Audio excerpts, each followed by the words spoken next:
what's cool about doing it at the professional level is obviously it trickles down into the local level. All these area high schools, like I do strength and conditioning for certain high schools around here. I do athletic training coverage for certain high schools. So that's where it's really lucrative, is it's the trickle down effect. There's private clubs that really wouldn't talk to me until I had MLS experience. And all of a sudden I'm the guy that they want to talk with, so it puts yourself in an authoritative position, which is really cool. Kick it.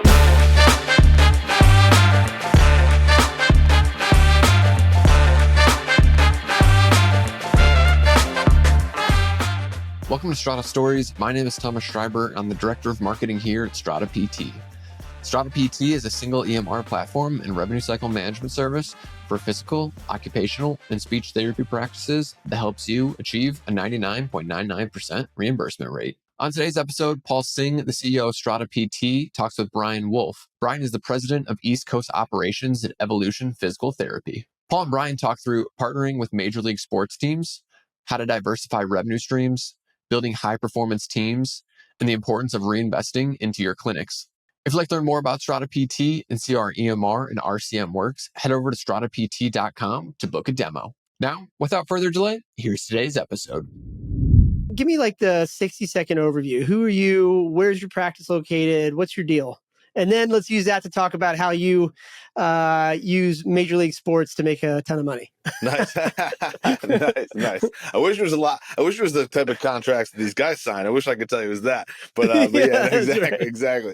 I started a practice. I've been went to Ithaca College, met actually a lot of my partners through college and that network. Graduated PT school in 2009 and then graduated my doctorate in 2010. And so started working, for other people, got really into the business side of things. From an outpatient physical therapy perspective, what was happening was I was basically always being promoted to this director of leadership position. So I've always had that kind of leadership background. And then finally, had some crazy traumatic events happen, like a lot of entrepreneurs have, where they kind of gives them the push to go start their own thing in 2017. Started Evolution out of the back of my car. I basically started as a concierge CAS PT for a year and a half, 2 years. And then one of my really good friends from physical therapy school was like, listen, I got this concept that I want to put together. And at the time we had, I think, 6 clinics out in LA is what he had. And so he was like, I want to expand what we're doing. And that was in I may get the dates a little fuzzy. It's either 2018, 2019. And so we merged our companies, went into that aspect. So we merged our companies for like the East Coast side. So for me now, total company wise, we're 18 locations. Where I financially sit is in 5 locations. So there's 4 locations in Greenwich, Stanford, Darien, and Norwalk, Connecticut, and then we have one in Farmingdale, Long Island. So I usually help run the day-to-days in our Connecticut's, and I'm also obviously an overseeing business owner in our Farmingdale location, but I can't be there day to day. So I mainly do sports physical therapy, outpatient orthopedics, that type of physical therapy. And now, honestly, I don't do as much treating in the clinic because I got to run a business and build our business. Where I do a lot of work and trying to get more involved in consulting is in professional sports. So from the Premier Lacrosse League into the MLS and doing stuff in that realm. So we're getting kind of that niche in that capacity. So that's basically how that rolled into that. That's super cool. So now let's talk about that now. So you make it seem super easy. So again, just imagine some practice owners, we're in their ear right now, while they're walking around their office in Wyoming or Utah or something like that. You make it look so easy. You're in the pre-show here, you were talking I just got this thing with CT United and you got Major League Soccer. You're man, you make it look like it's so easy. So so for somebody listening, let's first talk about what are these contracts? What are these things? What does it mean to do a deal with a revenue stream or whatever, a partnership with the Premier Lacrosse League or Major League Soccer or whatever? What does that even mean? So a lot of those things, and how's this? I'll divulge what I can because certain things are in contracts and NDAs, right? So I'll divulge what I can, right? So basically the best way to describe it, because whenever somebody who's a physical therapist who wants to get involved in this, the question I always get asked is, how did you do it? Like, how did you get in? And the reality of it is, honestly, man, like, and I'll tell you some other funny ones that we've had, because there's other like side quests that I've had happen that just happened recently. They're kind of fun. So like in essence, my partner was out in LA, right? And so when he was out there, like he met Paul Rabel and Kyle Harrison, and then all of a sudden they split off from the MLL, and we're like, we want to do this new thing. It's called the Premier Lacrosse League. And I joke all the time that eventually I'll write a business book, and the business book will be just say yes, right? Because the reality is that's what we did, right? Like someone was like, hey, can we need to figure out how to do this medical thing? Can you help us? And we're like, yeah. And like, so you can help figure out emergency coverage, what's going on with when someone gets hit, or someone, concussions, or, you can figure out what the medical doctors are doing, what physical therapists. And we're like, yeah, we can figure that out. And like, that's literally how it started, right? Was, we'll do it and we'll figure it out. And it's a proof of concept. And then we'll go from there. Right. And so, then we structure these deals in certain ways. The one thing I would also say in that way is, to your point about what these contracts and deals look like, every single one of them is different. From like, we've done stuff from like where we have stuff that's sponsorship incentive. We've been part of the sponsorship stuff. I don't love that one, mainly because I think the value is very asymmetric on that. Yeah. When you're paying for sponsorship, I don't think you get a ton out of that. I think that basically, I think Owen and I have talked about it on our podcast in the past. Is like, he's like, he asked me once, like, should I sponsor a golf thing? And I'm like, you got to pick your spots, right? You got to like, be involved in it is the key. So I think that's what we realized, like, there's more value that we can provide with boots on the ground stuff. So like, that was a huge piece of it. You know what I mean? So really what it comes down to is, and everybody, sometimes I get to think this, and I've been using this a lot lately, is people will talk about like value, right? Like, what value can you provide? What value can you provide? Well, a big piece of this is like, these teams have a pain point, and there's like, and that's what happened with the CT United. Was like, PLL was like, we can't afford to pay for a huge sports thing. Can you help us set it up? And we're like, well, we can leverage relationships that we know want to be in pro sports and be involved in this. Let's see if we can do it at somewhat of a discount, right? And sure enough, we were able to slap something together, put something together, really came together pretty nicely, actually. And then that just rolls in from year 1 to year 2 to year 3. And it gets a little cutthroat, which does happen. But then what ends up happening is, what's cool about doing it at the professional level is obviously it trickles down into the local level. So then, all these area high schools, like I do strength and conditioning for certain high schools around here. I do athletic training coverage for certain high schools. So that's where it's really lucrative. It's the trickle down effect. There's private clubs that really wouldn't talk to me until I had MLS experience, and all of a sudden they I'm the guy that they want to talk with. So it puts yourself in an authoritative position, which is really cool. And again, obviously, don't share anything. I know you won't share anything you can't share, but just out of curiosity, like, so, you just big napkin numbers here for just a minute. Like, when you think about your practice, so you guys probably accept cash.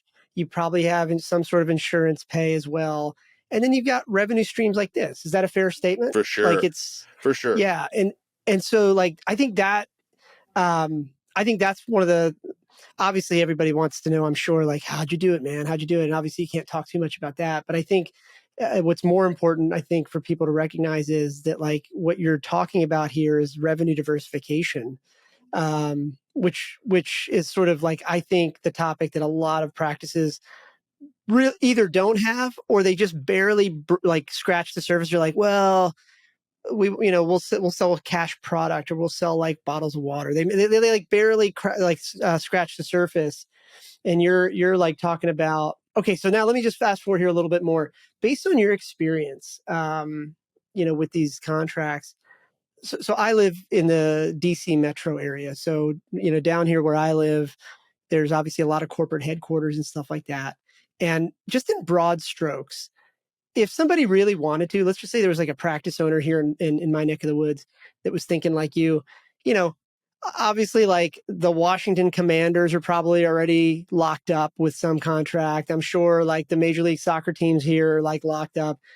But hypothetically, and I'm just making this up, but like, is there an opportunity for like an entrepreneurial practice owner to like go build a relationship with like for example, Volkswagen North America's headquarters are here, and they've got like 20,000 employees in this big, huge building down the street. It's like, is there an opportunity there? Maybe, like, and again, this is sort of pie in the sky thinking, but like, conceptually, Is that a thing? Should practice owners be trying to do that with like companies or headquarters in their neighborhoods or Totally. their So, backyards? like, to give you a quick background on like NYCFC, this is a great example of like the just say yes mentality, right? Because the bigger thing, and then I'll tell you about CT United and how that started, where I want it to go, and where I'm hoping it goes, right? So, with the NYCFC, they needed a guy. They knew they wanted a physical therapist, but they couldn't figure out how to hire them. So one of the pain points that happens for like the Washington Commanders, and probably not for them because they have so many people now, but you never Yeah. know, right? You never know. And Yeah, by the way, right. here's another thing, like with that, like I know just based off, and I won't name organizations because I also want to keep the doors open, but a lot of these organizations from a healthcare perspective are actually kind of a mess. So there's a lot of aspects within the organizations that like they don't have certain things streamlined, or because realize the biggest thing of any general manager or sporting director or any of those things is to find talent. And then those assistant, GMs and these assistant who are hiring staff, they don't have a medical background.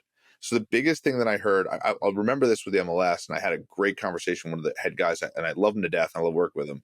He was like, "This is just the program I know the least about." He's like, "I don't know." He's like, "I don't have a healthcare background, so I don't know what I'm You mean looking in terms for." of PT? He didn't know Yeah, what PT was? yeah. Well, Okay. he Yeah. knew what it was, but his perception is like, I don't know how this is utilized in here and why we need this, but everybody's telling me we do within, because NYCFC is owned by CFG, which owns Manchester City, right? Owns like, which is like the Oh, I obviously didn't know that. yeah, That's they own cool. like the Yeah. best, that they've been the Huh. Premier League champs for the last 4 years in a row. So like that's the standard within soccer overall, right? So like at NYCFC, they're like, well, how do you not have a physical therapist on staff, right? How do you not have this person? And at the time, I was the 8th physical therapist hired within the MLS.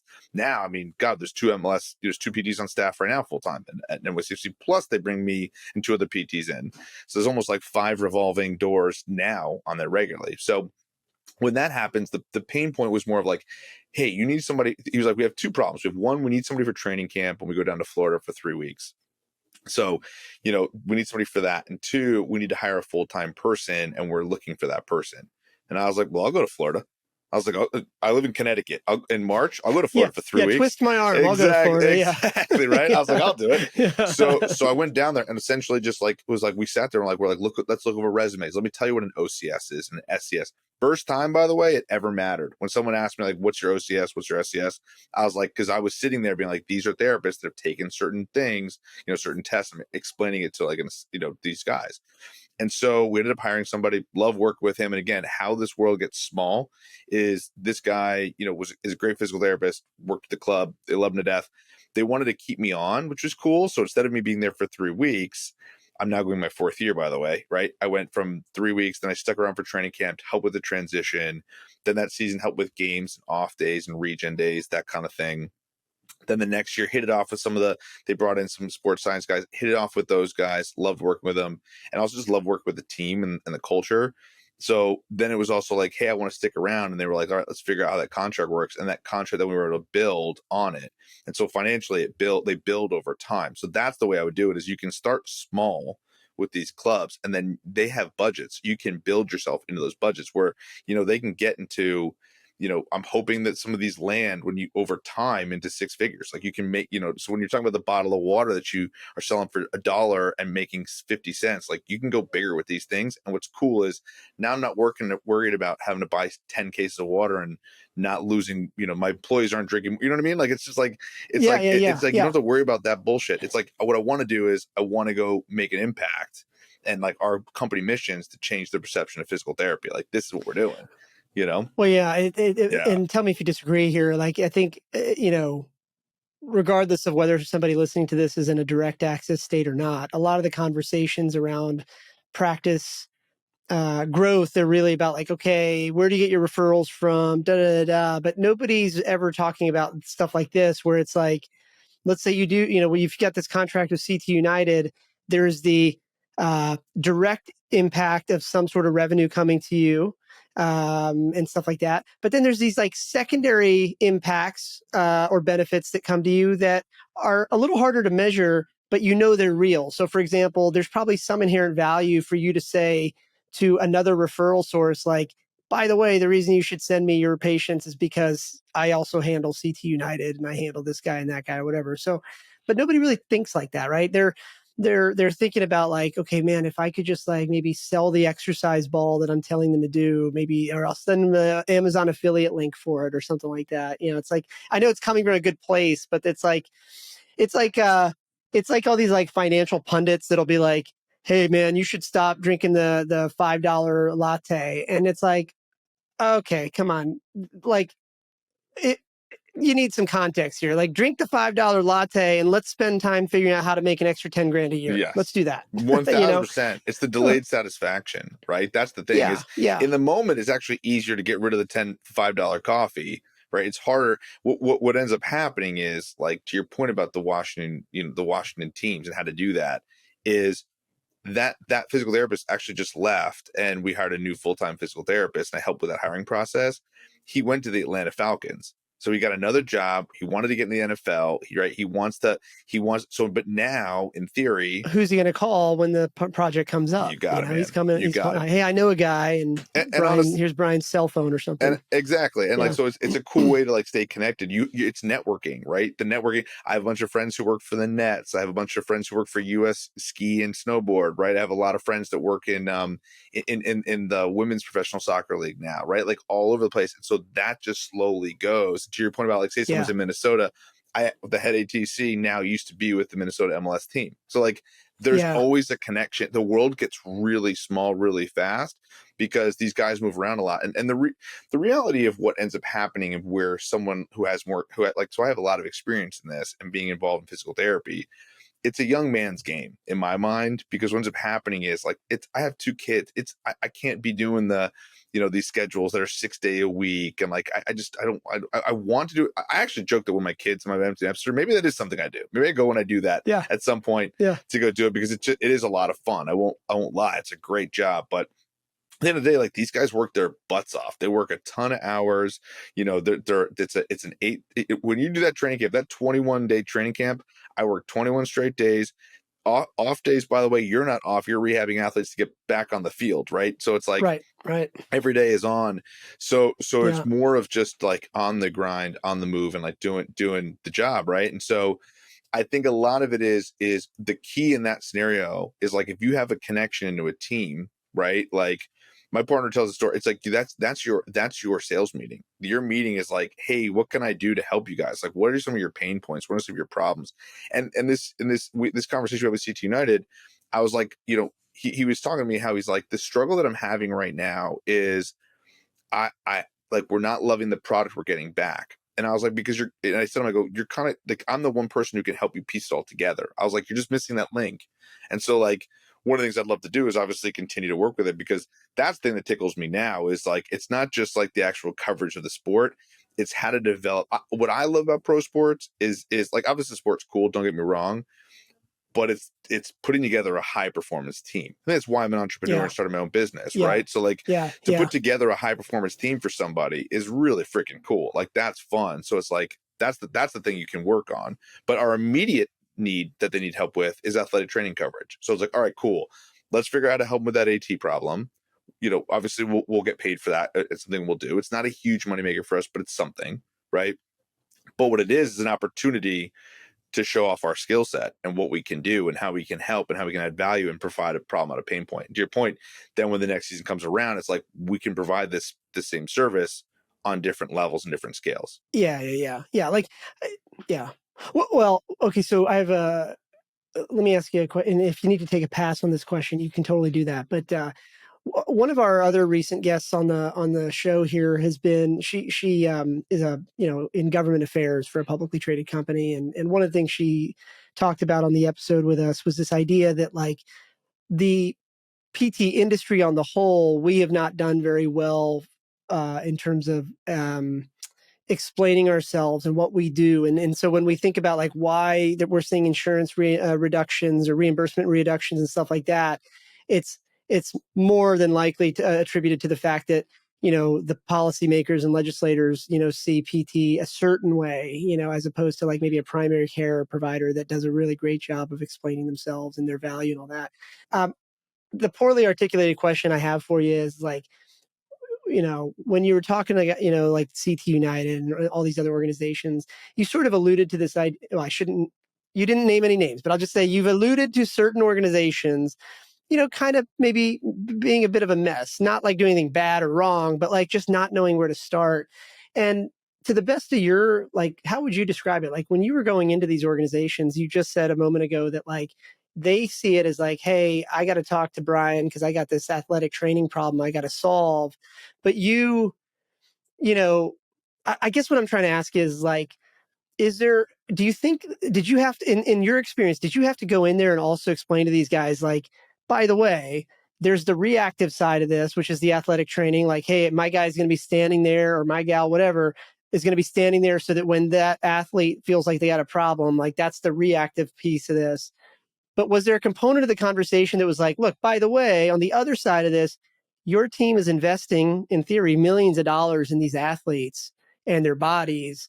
Here's the performance aspect. Like, did that ever come up, or do you think the teams are ready to kind of think that way? So Do they see it that way? that's a fantastic question, and the answer on that latter portion is I don't think that a lot of I think that there are certain clubs that are beginning to think more about that now, but the answer is that's definitely not on the forefront of most people. They are not thinking about us as a way to protect their investment. I see it that way for sure, and it's something that I've been like, with these players and the rehab, like it's so important that you invest in this, because if we can get these guys, not even just get them better on the field in the moment, but if we can help part of their development, particularly in pro soccer, and this is not the MLS, this is across the world. These guys are very much like the business of soccer is finding and identifying academy talent, right, and selling them for millions of dollars to other clubs. That is Right. what the European model is. It's coming into the United States. It's here now, right? It's like this is the new way that clubs can make a lot of money. That's why a lot of people are investing a lot of money into these things, right? So the reality is you would want to protect the health of those players, right? You'd want to optimize their performance. You'd want to actually minimize what any of those things are, right? And so in my mind, that is a huge piece. I don't think it's as seen. I think the clubs that are I think I've been very fortunate to see a lot of really good organizations and be a part of building that. Like, I honestly will say, and I'll name it because if they do hear it, I'm hoping that they see this as the exact, Yes. like nice thing that I'm saying. I know CFC is a really well run health organization. Like, and it shows, right? Like, it's CFG is a monster, right? Like Man City, like the way it goes. And so I've been very, it's kind of like if I were to be a sous chef under Bobby Flay or somebody like that, like it allows you to see the gold standard. And so the problem is when you go to other places and you see like, okay, like this is what they need to fix, you can understand, but also understand like the resources are different on a CFG, right? Than like, so like you can start to see, so like not every high school has that resource, right? Like not every professional baseball team or we see this with differences in salary caps between like say the Dodgers and the Yankees versus like the Oakland Athletics, right? You're going to see a huge number. By the way, that doesn't just trickle down to the players, that also trickles down to the staff. And so, what happens is it's not even so much there's good ATs or PTs in certain staffing. What happens is the organization, one, doesn't have enough people, or two, doesn't have the right people to help organize it well. And then there's also not this certain investment, I know, and this is something that'll speak to you, into the technology, right? Like a big thing in soccer right now is this GPS and load management and all this thing, right? So I have watched how we have that capability to give this to like high schools left and right, to colleges, to all this stuff. And what's happening is there's certain programs that are like, we just couldn't handle this logistically. And I don't even know if they understand the value of what it provides, but the idea is the cost is the main barrier in some of these things. So what ends up happening is that that is a trickle down effect. And so what ends up happening is you can see some of this really interesting dynamic that occurs in professional sports. And to touch on what you were talking about with the declining reimbursements, things along those lines, I think the problem is that the perception of physical therapy is so specific to certain people, right? And I'll remember this, when we were opening up one of our spaces here in Darien that I'm sitting in now, I remember somebody from zoning and board was like, well, what type of physical therapy do you do? It depends on how we zone and board it. I was like, what are you talking about? Or a rehab spot. And he was like, well, are you more like fitness based? Are you more like physical therapy? He's like, are you like yoga? Are you like this? And I was like, does he know what the hell physical therapists do? And I remember the joke was, I remember going, I go, well, what is it zoned for now? And he's like, well, healthcare. And then my partner was sort of goes, we're a healthcare company. Right? So we don't have to go through all like the BS. But the reality of like what was interesting about that conversation, and like, it was so funny when we hung up the phone on that conversation, and like we are in healthcare, obviously, but he was like, this is the problem with our profession, is that people don't know what the hell we do. Right. And so the reality, I think what ends up happening is when you think, I mean, this is the short viral clip that I've done on social media before, right? Is there are three major players within sports organizations, and they have to work in harmony. Otherwise, they can't optimize performance when it comes to sports. One is that, and this is in America because athletic trainers really are only in America, but athletic trainers are the person that says, hey, this spot hurts right here. How do I fix this problem to help you get on the field? Right. Physical therapists are the person who say, well, how did that happen? Why did that happen? How can I rehab it? And what exercise can we do, or what things can we do to prevent it from coming back or happening in the future? Right. And then my sports training, strength and conditioning guys, they're the guys who are like, how can I build him to be this machine of strength, power, and optimized performance? And when those three things are working in that harmony like that, it's a beast of a program. And so I think that's where it's that is harder than it, like you said, it sounds simple, but it's not. Personalities get in the way to, like, the mission gets muddled, to egos happen, and like there's just a lot of things that can divert that plan.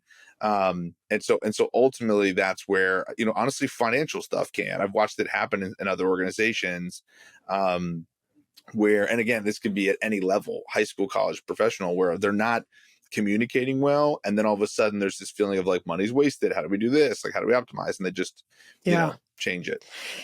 When you and again, you can take a pass on this, but like, so I think you mentioned that you have direct oversight and all that over 5 of the locations, and I think that the brand you're with has got, I think you said like 17 or 18 locations or whatever. And again, you can take a pass on this if you want, but like, when you guys think about your efforts on this, right? Like, so obviously there's some revenue component to this that's coming in that makes it at least worthwhile enough for you to think about and to pursue every year. But like, does your organization actually see a benefit other than that? Like, in other words, when you guys as a company think about the efforts that you guys have, like, for example, the new contract you mentioned with CT United and stuff like that, does your company, like, does the leadership of your entire company like say like, okay, we see that this is also going to like add more credibility. We see the marketing capability of this. We see that now we can use this for like credibility across all of our other patients. Like, do they think like that, or is that? And this is not I'm not looking for a reflection of your company. I'm just like, as an industry, does your industry understand that? So our company does, for sure. Evolution, right? And again, this is coming from one of the guys in the leadership positions that, like, the 3 of the major influential people are all friends from college, right? So like, we're all very, very frank with each other. We can joke around, have beers, and like talk about this process. So we've understood, like, the idea behind what I thought was important for our Connecticut offices in particular is, I always looked at Disney, right, and the way that they operated from a multi-pillar position, right? They have their movies right now. There's Disney Plus. There's their merchandise. There's the parks. They have such great development, and then they develop and fulfill on those things so well, right? So they have multiple big pillars of revenue streams. And so for me, when I looked at physical therapy, I was like, even if you're a cash-based practice, and we do take insurance, so we're an insurance-based practice that's more like hybrid. I was like, what are our other revenue streams? And if COVID taught me anything, it was that important of having, obviously, multiple revenue streams, right? Yeah. And so in my mind, our big 4 pillars that we have right now, and I'd love to develop a 5th. We're working on it, but it's like it's tricky. You want to focus on them as you build them, right? Is physical therapy is one pillar, fitness is another pillar, athletic training services is another pillar, and then consulting and professional sports. And so and I would say that what happens is, to answer your question, is these things basically become synergistic. So like, because we are in professional sports, we needed athletic trainers. So because we had athletic trainers, all of a sudden we realized, wait a minute, there's some opportunity here in multiple other places.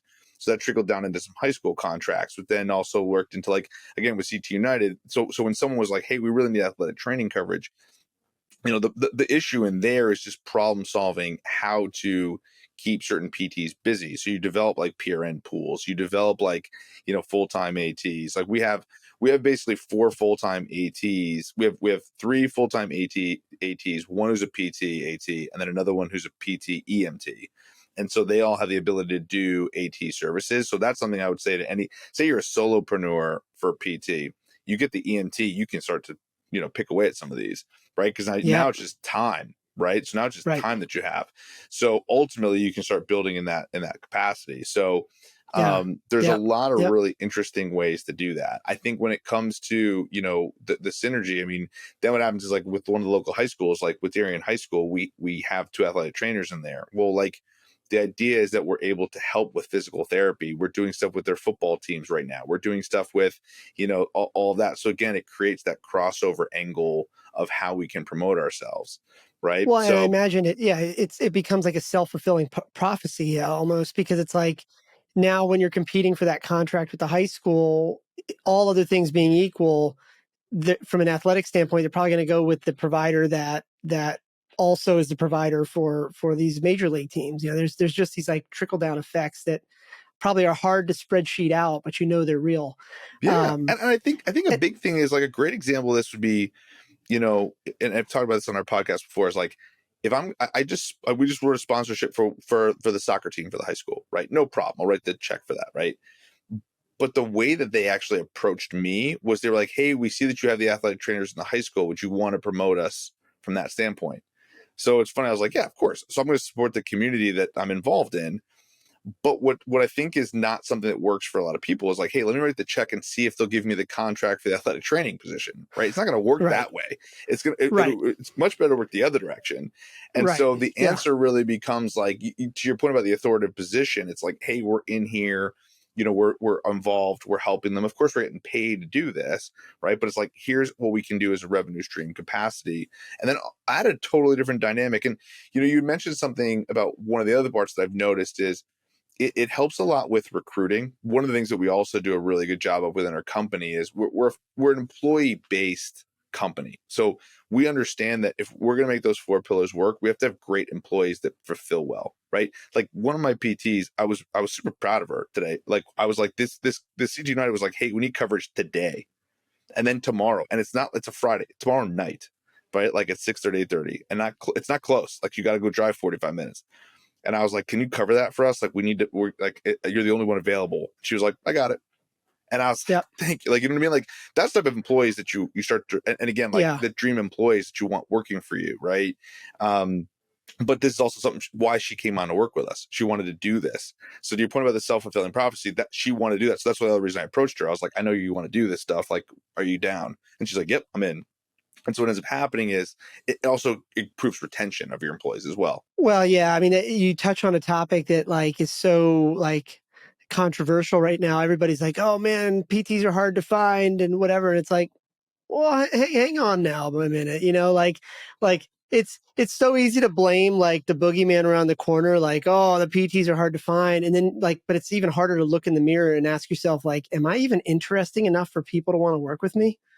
You know, and so it's like that's the thing, is like the best talent has optionality, and so if you want that talent, you got to do something interesting. In your case, you're choosing sports contracts. Other people could choose corporate contracts. Other people could choose whatever. There's a million ways to do it. It's not like one thing, but I think like the principle here that you're talking about, in the world that I come from on the tech side, like we generally refer to this as like there's first order thinking and then there's second order thinking. Most people, first of all, don't do any thinking. They're just kind of like, yeah, like they just entrepreneurship, and they just Yeah, say things in sure. some business book, and they saw an inspirational quote on Instagram, and you're like, God help you, man. Uh, but first order thinking is like exactly what it sounds like. It's like you're just thinking is like, if I do this, then I get that. And there's an argument that says, hey, when you're first starting out, you should probably do that. Like, if I get a patient, I got to treat them well. If I, okay. But where I would say the vast majority of entrepreneurs fail, and the reason why they all get stuck, like they end up, like a lot of practice owners end up getting their practice off the ground, but then creating a job for themselves that they can never get out of. Like they can't go on vacation, they can't do X, Y, Z, and they feel stuck. And the reason that happens is what we call a lack of second order thinking. And that one example, the second order thinking, is what you're talking about here. Like, okay, if I diversify my streams of revenue, in the worst case scenario, I'm not as dependent or volatile. Like we call it anti-fragile. I'm not as fragile anymore. Mhm. But the positive effect of that second order thinking also is like there's these second order benefits that can't exactly, they're not going to show up on your P&L. They're not going to show up on the spreadsheet, but like it impacts recruiting. It impacts customer acquisition. It also impacts customer retention. Like, but you'll never see that on the spreadsheet.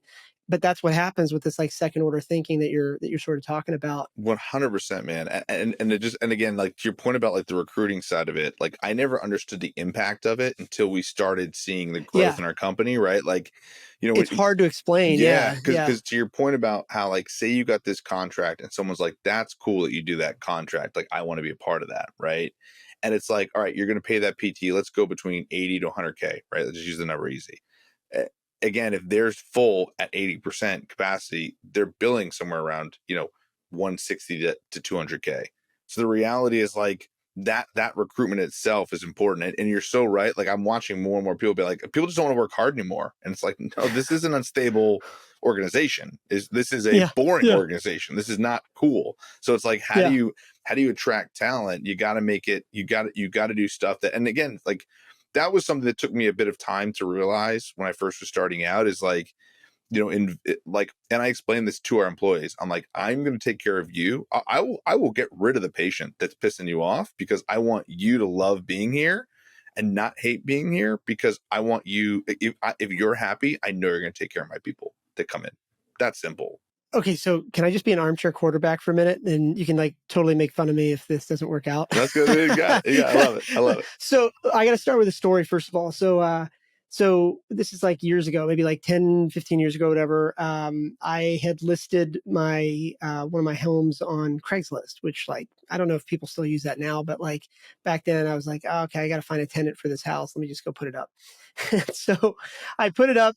Anyway, I get this like, email. I get a bunch of like crap emails as you do. And then one email comes in, for example, and this guy's like a realtor or whatever. Funny side story. Turns out the guy now lives like 5 streets down from me, and we're actually friends now. But anyway, this is like 15 years ago. He emails me, and like it was something about it was weird. The way he was like, I've got a client that wants this, da da da da.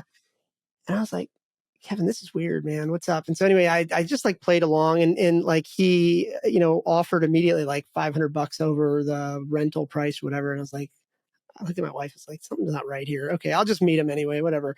And so I go to meet him, and he's like, okay, yeah, we'll do the house. And by the way, I'm going to need 2 keys, and I need you to sign this document because we're going to need to put our own security system in or whatever. And I'm like, what in the world are you doing? And he goes, I can't tell you, I couldn't tell you this before, but now that we've signed, he's like, I represent a major sports team. It's one of the ones I mentioned here earlier. But here's the more interesting part. So I get to know this guy over the next couple months, and so eventually I kind of like got to know him enough where I was like, hey, dude, you remember that deal we did? How much money did you make on that? And he's like, well, how much do you think? And I was like, well, I don't know. I just feel like with rent, I've always thought like realtors make like the first month's rent, and then I don't know, maybe 10% of the monthly rent after that. I just figure that's industry when I Google it. And he's like, yeah, that's like a third of what I make. And I was like, what? And he's like, yeah, look, these teams are spending, like this particular player that ended up getting into that was placed into my house was a first string guy, had a 5-year contract worth $30 million. And the team, needs to protect that investment. And they wanted the ability to secure the home, but also drug test him anytime they needed to. And so, but here's my point. I said to him, so they came to you with that contract and like that? And he's like, oh, no. It's been a lot of years of, originally they just wanted me to help them find players' homes. And I did that. And then as I got to know like the team managers, I just started talking to them more about like other things I could do to help them like protect that investment even more. And now like 6, 7, 8 years later, I'm driving the contract and saying, this is what you, so I don't know if this can like easily translate over to what you're doing, but I think that like the default contract that you get really ought to be basically like cover the costs or even be like a loss leader in terms of like revenue. But then there ought to be maybe like some sort of potential upsell, or like, so in my industry, we call it the briefcase technique, where it's like, It's like you don't just walk in and say like, yeah, what do you want to do? I'll do it, whatever. I mean, I guess you could do that, just get in. But the briefcase technique is to take the proverbial briefcase, put it on the table, open it, and say, yeah, I could do that. By the way, here's an additional thing I can do at an additional cost. Boom, boom, boom. What do you want to do? Anyway, this is an armchair quarterback thing. You're already crushing it. You don't need it. I'm just sharing this because maybe somebody else somewhere takes it and does something with it. But like, the fact is, these are assets. These people, like for example, on the sports side, are getting paid a ton of money. On the flip side, like from a corporate standpoint, like when you get, I don't know, carpal tunnel. Most corporations don't think about it until they've been hit with the lawsuit. And then OSHA calls and says, well, hang on a minute. What desk did you give them? Yeah. And next thing you know, like the good thing they had insurance, right? And so now it's like, okay, well, maybe there is the equivalent of an AT sitting at Volkswagen North America, or whatever. So anyway, there's probably some ideas here, but I think the key point is that revenue diversification in the worst case scenario is an insurance policy against your business going sideways. And in the best case scenario, it has a compounding effect across the entire business that you may not see on the spreadsheet. 100%. And I think to your point, like the New York City Football Club one is the best example, right? I was like, I'm going to, and that story you just told, I even think about you in that scenario, right? Like how easy would it be for you to just be like, this is sketchy. I'm not doing this. Right. Right. Like, right. Again, it's that just say yes mentality, right? It's just because there might be some weird barrier, the fact that you're willing to jump the hoop that maybe, you had mentioned this when you were on our podcast, right? Like, there's so many PTs that are so like risk averse that are just like refusing to jump that hoop, right? They're like, I don't want to go do that. And it's like I'll give you a great example of this. I had a massage therapist. One of them, they asked me, their massage therapist was leaving for the Nets and like was poached by one of the teams. So they were like, hey, we need somebody for massage therapy. And I was like, I know somebody. Let me ask them. And I told him, I was like, hey, this is a cool gig. It's like, it's in the city, or it's in New York City, right? It's like, it's something you could do. And she was like, oh, I don't have a New York license. And I was like, all right, like go get one. Like what you know what I mean? Like, what do you do? And she was like, yeah, like I got to get my license for it. I'm not really sure. Like I'm doing some other stuff. And I was like, that's why you're a solopreneur still. Right. Yeah, like, and she's way older than me. And I was like, that's where you are. And like, I know it sounds arrogant, but the reality is like, she's not seeing the potential, right? The beta. And so in my mind, when I look at that, like there's so much of a cost. And like, it's like, and I get it. They wouldn't have been paying a ton. She probably would have like in the short term lost of money, but what ends up happening is the real cost on these types of contract is just your time out of the clinic. So the reality is like, if you can control that damage, you can really do this, and again, when we're talking about making money, like I bet on that on our bidding consultation wise amongst all of our local high schools, professional sports contracts, and I'm only going to speak to our East Coast, it's definitely about $250,000 to give you an idea, total of everything. Right. And so the goal is to keep expanding that. So as a PT practice, there are PT practices, think about how many patients that is, and again, I'm ballparking it here. That's something that we should continue to grow as we expand with more relationships. And again, and that's just what we get paid. That doesn't include like, again, now the cool part is a lot of our PTs and ATs, what they get to do if they are listening, they get to not treat patients and go and do that. So it offsets that cost. So the reality is like a lot of that money goes to pay the salaries to PTs, but then they also run the clinic, they grow our business. It's more volatile, like less volatile. They're excited to come to work every day. Like it covers so many different things. So it's that's the benefit. And we're talking, that's real money. That's like, that's real money. It's like, it changes, and I think anybody listening to this knows like, man, what would you do different as a practice owner if you had an extra $250K coming in that was not, that you don't have to go deal with insurance reimbursement. It gives you, it's just a big one. It's wild. A big one that somebody can take from listening to this podcast right now as a business owner. If you've got other physical therapists, I have met a lot of PTs that I can think of one story of. We had this kid that I really liked. He was a cool guy. He worked for US Ski in the past. And that gig's tough because you're traveling with a bunch of skiers, all year round and traveling around with them. So he left, but he's like, hey, I still have contacts in that world. So like if they have an event going on and like I want to go for 3 weeks, can I do that? And we're like, yeah, of course. In fact, if anything, we want to establish a relationship with them to make that happen regularly, where maybe some of our other guys can go with you. Right. And like maybe we can make money somehow. And again, the margin doesn't have to be big in here, because here's the thing. The reality of that is there are a lot. He goes, I've had a lot of people tell me, no, I couldn't do that. And I was like, do you work for any of those people? And he's like, no. Right. So the reality is those PT practice owners are losing that guy. Whereas now the guy didn't actually come work for us, but the reality was if he did, I would have never said no, because that guy's not going anywhere else to work. He's like, oh, these guys are great. I'm making money for them when I'm here. Like, because the other part of it is like, say he goes away for 3 weeks to go work for US Ski, like they're going to pay him directly and we're not in that job. All right, then I'm not going to pay him for 3 weeks.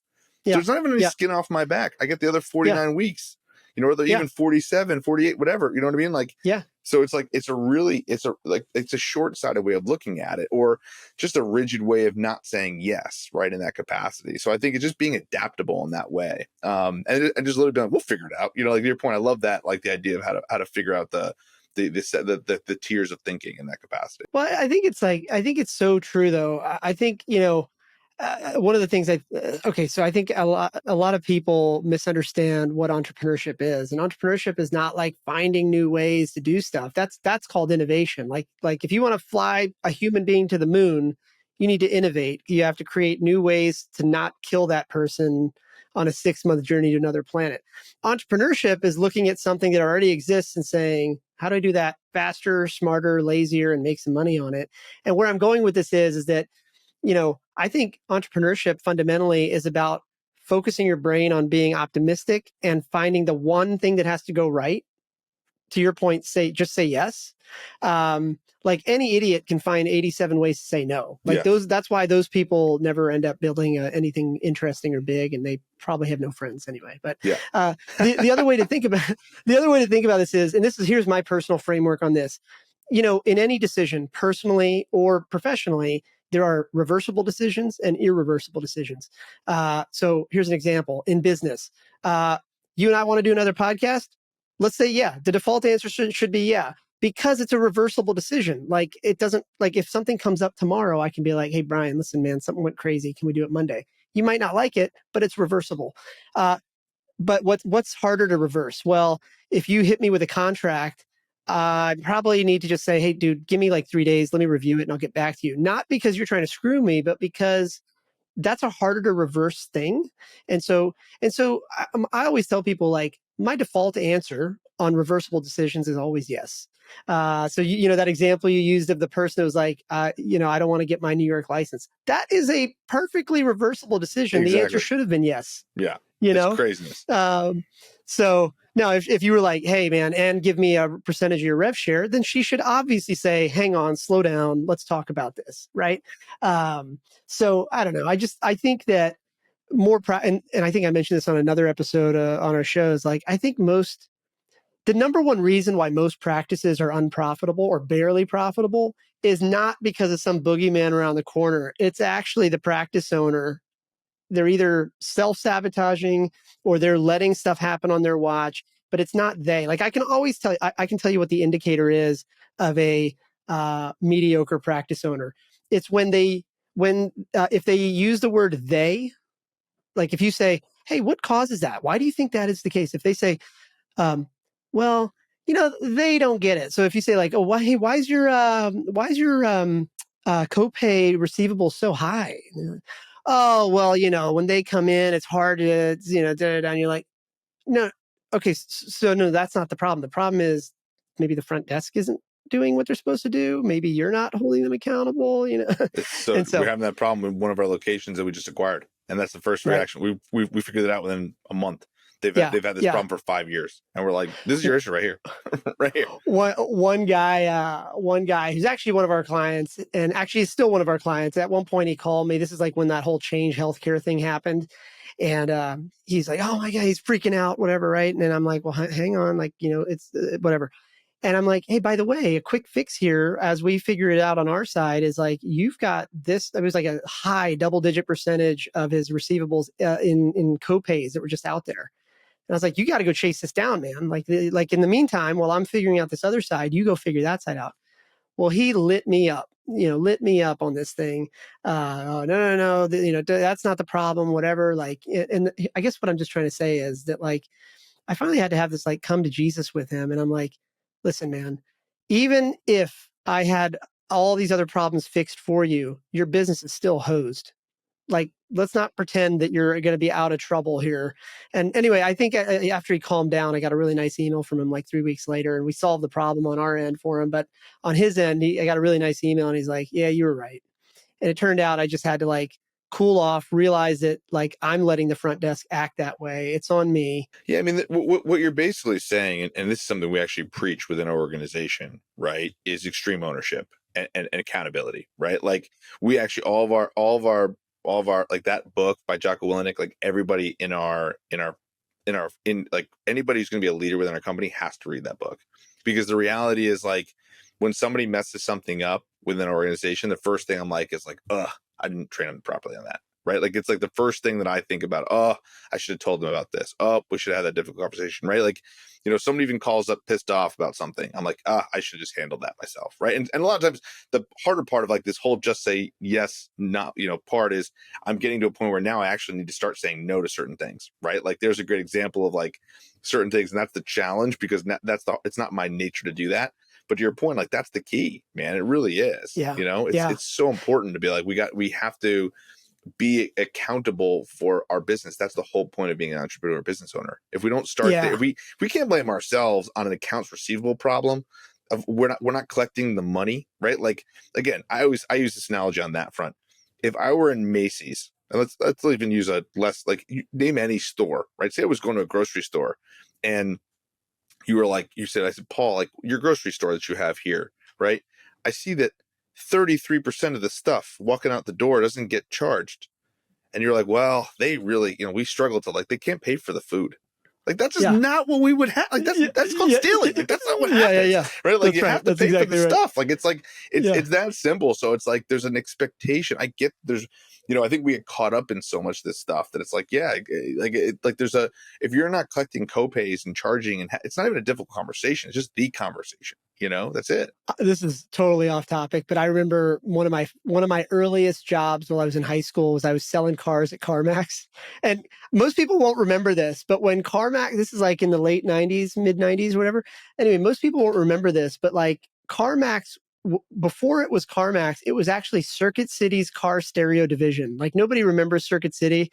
Maybe I'm just like old as hell, but that's amazing. For the kids listening, what Best Buy is, like before Best Buy existed, Circuit City was the jam. That's where you went. City. I do. And so anyway, like I turned like 16 or something, got a job at Circuit City, and long story short, I was one of the first 14 sales guys at that place.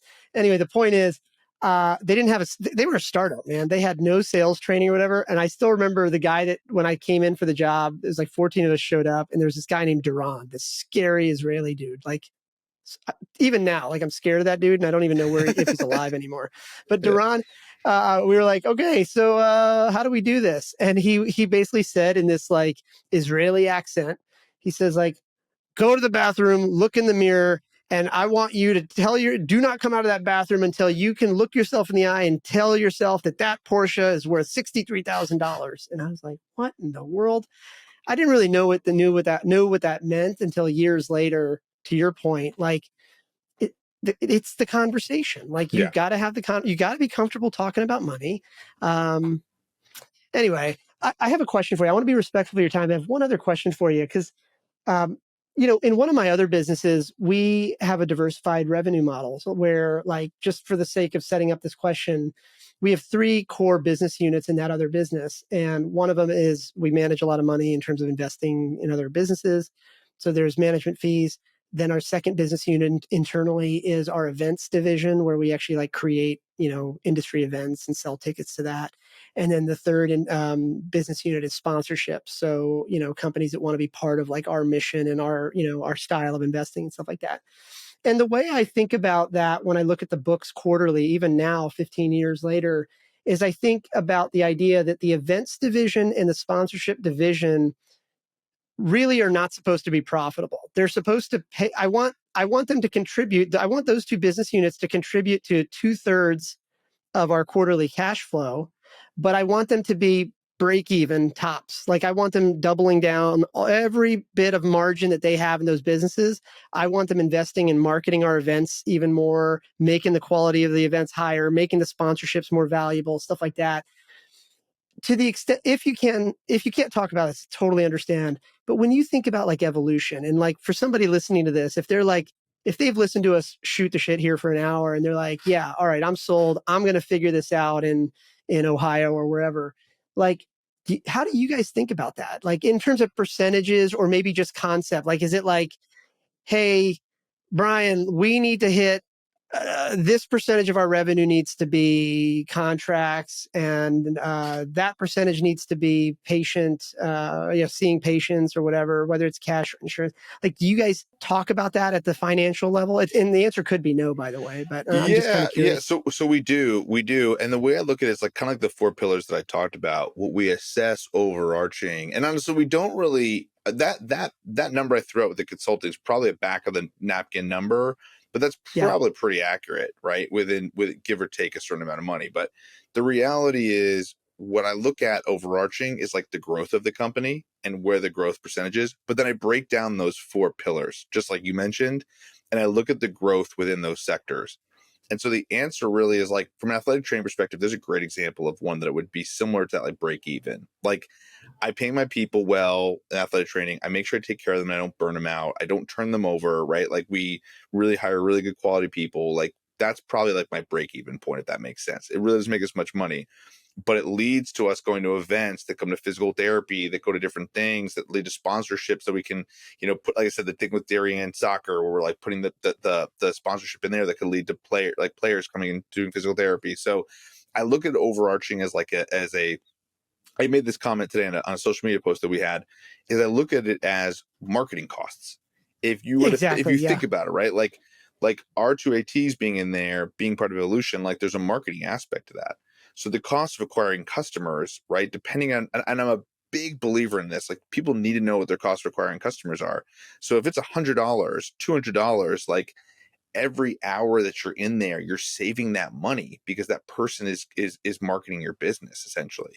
And so the reality of it is like, that's why, and one of the key things that businesses make mistakes on is if they're running tight on cash, they're like, let me cut my marketing costs. I'm like, that's exactly what you should be freaking marketing. That's the opposite. Exactly, right? You should be cutting everything else you possibly can. Like, and so what you're talking about is also what, am I worried so much about cash flow purely, or am I worrying about reinvesting into the growth of my business to create an asset? And so I think the problem becomes is so many people will be like, I just need more money out of this business, that they suffocate it and won't grow. And by the way, that's okay.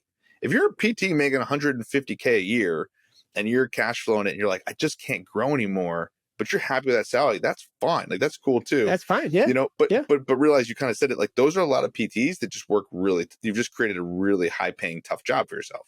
Right. Yeah. Versus, good luck going on a 2-week vacation to Europe. Exactly. Yeah. Versus on the other side of creating an asset, right? That takes reinvestment in time and innovation and diversification and whatnot. I think that's super important on that front. So that to me is the key business. So I look at those from a pillar perspective. It's kind of like split them up into those pillars.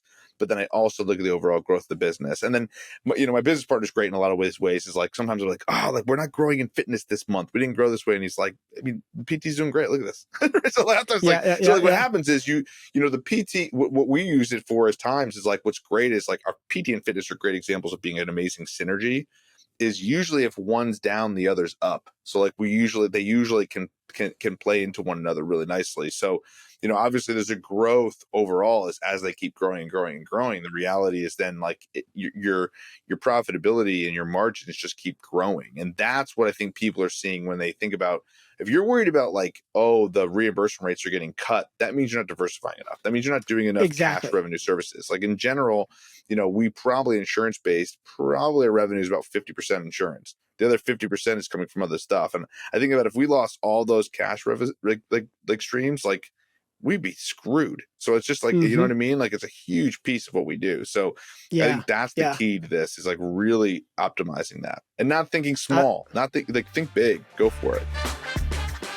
Thanks for listening to another episode of Strata Stories. Strata PT is a single EMR platform and revenue cycle management service for physical, occupational, and speech therapy practices that helps you achieve a 99.99% reimbursement rate. If you'd like to learn more about Strata PT and see how our EMR and RCM works, head over to stratapt.com to book a demo.